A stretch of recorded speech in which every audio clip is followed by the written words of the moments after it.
Hi friends, welcome back to my channel. నేను మీ మౌనిక. జలదీపం కోసం ఈరోజైతే తమలపాకుతో చూపిస్తాను మీకు. అలాగే ఇక్కడ తమలపాకు మీద ఓంకారం స్వస్తిక్ నాకు పెద్దగా ఉందని రాసుకున్నా. అలా రాయాలన్న నియమం ఏం లేదు, అది మన ఇష్టము. జలదీపం కోసం మనం అయితే ముందుగా ఇలా ముగ్గేసుకొని పెట్టుకోవాలి. అలాగే ఇంకా మన చంద్రుడైతే పోలేదు, కనిపిస్తుందా? ఇలా ముగ్గు మీద మనం దేంట్లో అయితే వదులుదాం అనుకుంటున్నామో, తాంబాలం కానీ, బేసన్ కానీ, టబ్బు కానీ అలా అమర్చుకోవాలి. అమర్చుకున్న తర్వాత మనము బొట్లు పెట్టుకోవాలి. 9, 5, 3 అది మన ఇంట్లో ఎప్పుడు ఎలా పెట్టుకుంటామో అలా బొట్లు అయితే. ఫస్ట్ అయితే గన్నం పెట్టుకుంటున్నా.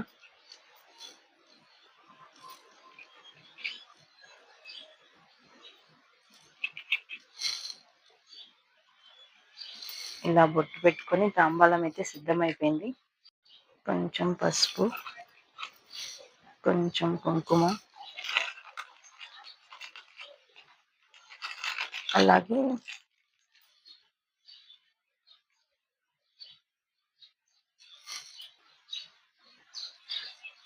అక్షంతలు, అలాగే పూలు. ఏ పూలైనా పెట్టుకోవచ్చు. కాడమల్లె, గన్నేరు, నందివర్ధనం,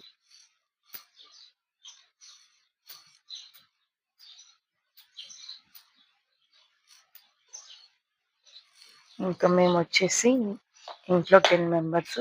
అలాగే కార్తీక దామోదరునికి ఒకటి 11 పువ్వొత్తులు. మన దీపాలు అయితే ముట్టించుకున్నాము.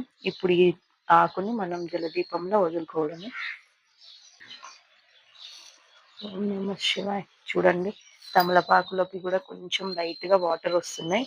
అయినా ఏం ప్రాబ్లం కాదు, అది వెలుగుతూనే ఉంటాయి. ఇంకా మనం ఒక్కసారి వెలిగించుకున్నామంటే కథం, ఇంకా తప్పేమీ ఉండదు. వాటర్ అయితే లైట్గా వస్తున్నాయి, హెవీగా ఏం రావట్లేదు. Thanks for watching. For more videos please subscribe to my channel.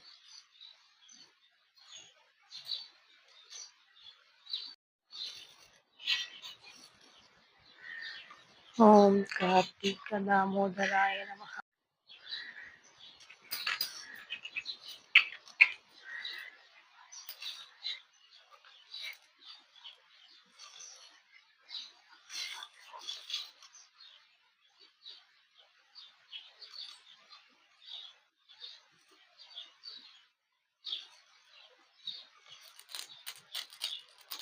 ఆకులోకి water దిగినా కూడా ఏం ప్రాబ్లం లేదు, అవి వెలుగుతూనే ఉంటాయి.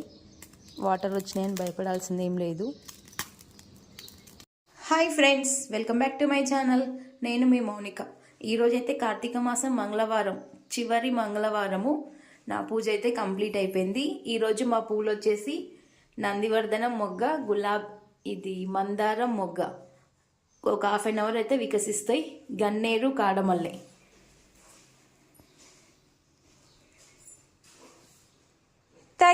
Thanks for watching. For more videos, please subscribe to my channel.